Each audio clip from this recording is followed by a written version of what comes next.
ವಿಧಾನ ಪರಿಷತ್ ಈಶಾನ್ಯ ಕರ್ನಾಟಕ ಪದವೀಧರ ಕ್ಷೇತ್ರಕ್ಕೆ ಇಂದು ಪಕ್ಷೇತರ ಅಭ್ಯರ್ಥಿಯಾಗಿ ಪ್ರತಾಪ್ ರೆಡ್ಡಿ ನಾಮಪತ್ರ ಸಲ್ಲಿಸಿದರು. ಲೋಕಸಭಾ ಚುನಾವಣೆ ನಂತರ ವಿಧಾನ ಪರಿಷತ್ ಚುನಾವಣೆ ಕಾವು ಜೋರಾಗಿದ್ದು, ಇಂದು ಈಶಾನ್ಯ ಕರ್ನಾಟಕ ಪದವೀಧರ ಕ್ಷೇತ್ರಕ್ಕೆ ಪಕ್ಷೇತರ ಅಭ್ಯರ್ಥಿಯಾಗಿ ಪ್ರತಾಪ್ ರೆಡ್ಡಿ ನಾಮಪತ್ರ ಸಲ್ಲಿಸಿ ನಂತರ ಮಾಧ್ಯಮದ ಮೂಲಕ ಮಾತನಾಡಿದ ಅವರು, ನಾನು ಈ ಹಿಂದೆಯೂ ಸ್ಪರ್ಧೆ ಮಾಡಿದ್ದೆ, ಆದ್ರೆ ಕೆಲವು ಮತಗಳಿಂದ ಸೋಲು ಕಂಡೆ. ಆದ್ರೆ ನಾನು ಮತ್ತೆ ನಿರಂತರವಾಗಿ ಜನಸೇವೆ ಮಾಡಿಕೊಂಡು ಬಂದಿದ್ದೇನೆ. ಈಗ ನನಗೆ ಆಮ್ ಆದ್ಮಿ ಪಕ್ಷದ ಬೆಂಬಲ ಸಿಕ್ಕಿದ್ದು ಸಂತಸ ತಂದಿದೆ ಎಂದರು. ಈಶಾನ್ಯ ಪದವೀಧರ ಕ್ಷೇತ್ರಕ್ಕೆ ಇವತ್ತು ನಾನು ಪಕ್ಷೇತರ ಅಭ್ಯರ್ಥಿಯಾಗಿ ನಾನು ಇವತ್ತು ನಾಮಪತ್ರ ಸಲ್ಲಿಸಿದ್ದೇನೆ. ಬಟ್ ನನಗೆ ಭಾಳ ಇವತ್ತು ಎಷ್ಟು ಸಂತೋಷ ಅನಿಸ್ತದೆ ಅಂದರೆ, 7 ಜಿಲ್ಲೆಗಳಿಂದ ಎಲ್ಲ ಜನರು ಪ್ರತ್ಯಕ್ಷವಾಗಿ ಪರೋಕ್ಷವಾಗಿ ನಮ್ಮ ಬೆಂಬಲಕ್ಕೆ ವ್ಯಕ್ತ ಮಾಡೋಕ್ಕೆ ಅಂತ ಬಂದು ನಮಗೆ ನೈತಿಕವಾಗಿ ಬೆಂಬಲ ಕೊಟ್ಟಂಥ ಯಾವಾಗಲೂ ಕಾಯಂ ಮುಖ್ಯಮಂತ್ರಿ ಆದಂಥ ಮುಖ್ಯಮಂತ್ರಿ ಚಂದ್ರು ಅವ್ರಿಗೂ ಮತ್ತು ಅವರು ಆಮ್ ಆದ್ಮಿ ಪಾರ್ಟಿಯವ್ರಿಗೂ ಮತ್ತು ನನ್ನ CPM ಎಲ್ಲ ಕಾಮ್ರೇಡ್ರು ಕೂಡ ನನ್ನ ಧನ್ಯವಾದಗಳು ಹೇಳೋಕ್ಕೆ ಇಚ್ಛೆಪಡ್ತೀನಿ. ಈ ಚುನಾವಣೆಯಲ್ಲಿ ಈಗಂತೆ ಎಲ್ಲರ ಬಾಯಲ್ಲೂ ಕೂಡ ಒಂದೇ ಇದೆ, ಈ ಸಾರಿ 2 ಕ್ಯಾಂಡಿಡೇಟ್ನ ಕಾಂಗ್ರೆಸ್ ಅಭ್ಯರ್ಥಿನ BJP ಅಭ್ಯರ್ಥಿ ನೋಡಾಯಿತು. ಹೊಸ ಕ್ಯಾಂಡಿಡೇಟ್ ಹೋದ ಸಾರಿ ಕೆಲವೇ ಮಾತುಗಳಿಂದ ನಾವು ಮಾಡಿದ ಮಿಸ್ಟೇಕಿಂದ ಅವರು ಸೋತಿದ್ದಾರೆ. ಸೊ ಇಲ್ಲಾಂದರೆ ಅವ್ರು ಸೋಲ್ತಾ ಇದ್ದಿಲ್ಲ. ಈ ಸಾರಿ ಪ್ರತಾಪ್ ರೆಡ್ಡಿ ಅವ್ರು ಖಂಡಿತವಾಗಿ ಅವ್ರಿಗೆ ಅವಕಾಶ ಕೊಡಬೇಕು, ಅವ್ರು ಗೆಲ್ಲಿಸ್ಬೇಕಂತ ಮತದಾರರು ಈಗಾಗಲೇ ತೀರ್ಮಾನ ಮಾಡಿದ್ದಾರೆ. ನಂತರ ಮಾತನಾಡಿದ ಆ ಪಕ್ಷದ ರಾಜ್ಯ ಅಧ್ಯಕ್ಷ ಮುಖ್ಯಮಂತ್ರಿ ಚಂದ್ರು, ಈ ಹಿಂದೆ ಪ್ರತಾಪ್ ರೆಡ್ಡಿ ಕೆಲವೇ ಮತಗಳಿಂದ ಪರಾಜಯ ಕಂಡಿದ್ರು. ಇನ್ನು ಸೋತ್ರು ಸಹ ಎದೆಗುಂದದೆ ಮತ್ತೆ ಜನಸೇವೆ ಮಾಡಲು ಮತ್ತೆ ಪಕ್ಷೇತರ ಅಭ್ಯರ್ಥಿಯಾಗಿ ಕಣಕ್ಕೆ ಇಳಿದಿದ್ದಾರೆ. ಆದ್ರಿಂದ ನಮ್ಮ ಪಕ್ಷದ ಸಿದ್ಧಾಂತದ ಪ್ರಕಾರ ನಾವು ಅವರಿಗೆ ಬೆಂಬಲ ನೀಡುತ್ತೇವೆ ಎಂದರು. ಇನ್ನು ಪ್ರತಾಪ್ ರೆಡ್ಡಿ ಗೆಲುವು ನಿರೀಕ್ಷೆ ಇದೆ ಎಂದು ಅವರು ತಿಳಿಸಿದರು.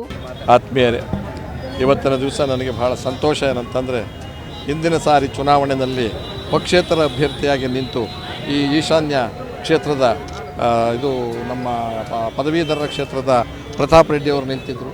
ಕೆಲವೇ ಮತಗಳಿಂದ, ಅದು ಏನು ಮತಗಳು ಇನ್ವ್ಯಾಲಿಡ್ ಆದ್ದರಿಂದ ಸೋತಂಥ ವಿಚಾರ. ಹಾಗಾಗಿ ಅವರು ಎಷ್ಟು ಜನಾನರಾಗಿ ಆಗಿದ್ದಾರೆ ಅನ್ನೋ ವಿಚಾರ ನನಗೆ ಗೊತ್ತಿದೆ.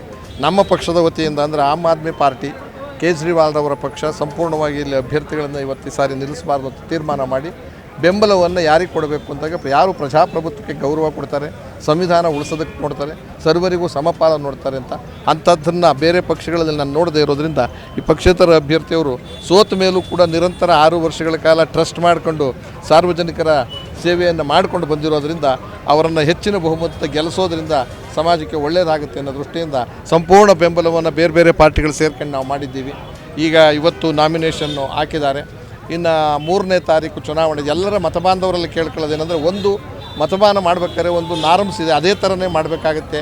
ಖುಷಿಲಿ, ಉದ್ವೇಗದಲ್ಲಿ, ಸಂತೋಷದಲ್ಲಿ ಏನೇನೋ ಬರೆದ್ರೆ ಅದು ತಿರಸ್ಕೃತ ಆಗ್ತವೆ. ಹಾಗೆ ಕಡ್ಡಾಯ ಮತದಾನ ತಿರಸ್ಕೃತ ಆಗದೇ ಇರೋಂಗೆ ಹೋದ ಸರಿ ಅನ್ಯಾಯ ಆಗಿರ್ತಕ್ಕಂಥದ್ದನ್ನು ಎರಡೂ ಪಾರ್ಟಿ, ರಾಷ್ಟ್ರೀಯ ಪಾರ್ಟಿಗಳು ಕೇವಲ ತಮ್ಮ ಅನುಕೂಲ ಸ್ವಾರ್ಥಕ್ಕೋಸ್ಕರ ಇರೋದರಿಂದ ಅದನ್ನು ಸೋಲಿಸಿ ಈ ಪಕ್ಷೇತರ ಅಭ್ಯರ್ಥಿಯನ್ನು ಜಯಗಳಿಸಬೇಕು ಅಂತ ಮನವಿ ಮಾಡೋಕ್ಕೆ ಬಂದಿದ್ದೀನಿ.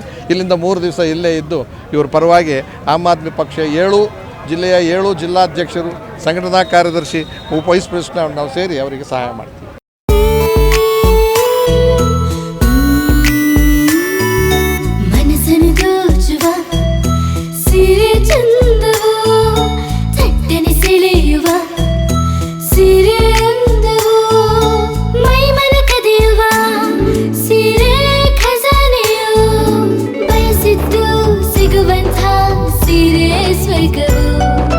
ಮದುವೆಯ ಸಂಭ್ರಮದ ಚಿತ್ತಾರದ ಸೀರೆಗಳು, ಶುಭದ ಕಾರ್ಯದಿ ಬಣ್ಣಗಳ ನರ್ತನ, ವಿಧ ವಿಧ ಸಂಗ್ರಹದಿ ಮನವನ್ನು ಅಪಹರಿಸೋ ವಿಜಯಲಕ್ಷ್ಮಿ ಸಿಲ್ಕ್ಸ್ ಸರಸಾಟಿಯಲ್ಲಿದೆ.